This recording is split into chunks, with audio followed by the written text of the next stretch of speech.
జగదీష్ రెడ్డిని ఉద్దేశపూర్వకంగా సభ నుంచి సస్పెండ్ చేశారని మాజీ మంత్రి కేటీఆర్ అన్నారు. జగదీష్ రెడ్డి సస్పెన్షన్ తర్వాత బీఆర్ఎస్ ఎమ్మెల్యేలు ఎమ్మెల్సీలు అంబేద్కర్ విగ్రహం దగ్గర నిరసన తెలిపారు. స్పీకర్ పట్ల జగదీష్ రెడ్డి అగర్వంగా మాట్లాడలేదని, అతని మాటలను అన్నట్టుగా చిత్రీకరించాలని, నిబంధనలకు విరుద్ధంగా సభలో ఏమీ మాట్లాడకపోయినా ఈ సమావేశాలు పూర్తయ్యే వరకు ఆయన్ను సస్పెండ్ చేయడం దారుణమన్నారు.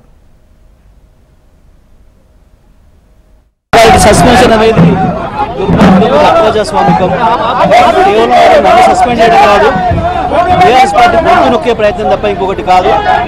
బీఆర్ఎస్ పార్టీ అసెంబ్లీలో ఉన్నంతసేపు ఈ ప్రభుత్వం యొక్క పరువు పోతుందని, ప్రభుత్వాన్ని బట్టలిప్పి నడి రోడ్లో నిలబెడతారని చెప్పి ఒక భయంతో ఉద్దేశపూర్వకంగా ఢిల్లీలో ఉన్న రేవంత్ రెడ్డి ఆదేశాలు తీసుకున్నాకనే సస్పెండ్ చేసిండ్రు. వాస్తవానికి ఈరోజు నేను ఏ ఒక్క అన్పార్లమెంటరీ వార్డు కానీ, సభా సాంప్రదాయాలకు విరుద్ధంగా కానీ, లేదా గవర్నర్ గారిని కించపరిచే పద్ధతిలో కానీ ఒక్క మాట కూడా అనలేదు. దాని మీద నేను చర్యలు సిద్ధంగా ఉన్నా. మేము డిమాండ్ చేసినాం, సభలో చూపించండి, అందరి అభిప్రాయాలు తీసుకోండి. కేసీఆర్ గారి ఆదేశాల మేరకు మా నాయకులందరూ కలిసి స్పీకర్ విజ్ఞప్తి చేసిండ్రు. సార్ మీరు వీడియో తీసుకొచ్చి చూపించండి, శాసనసభలో ప్రతిపక్ష నాయకులందరూ పిలవండి, ఒకవేళ అందరూ తప్పుంటే మేము ఉపసంహరించుకోవడానికి సిద్ధంగా ఉన్నామని చెప్పినాం. అయినా పని చేయకుండా ఏకపక్షంగా రేవంత్ రెడ్డి ఆదేశాల మేరకు కాంగ్రెస్ పార్టీతో సస్పెన్షన్ ప్రవేశపెట్టి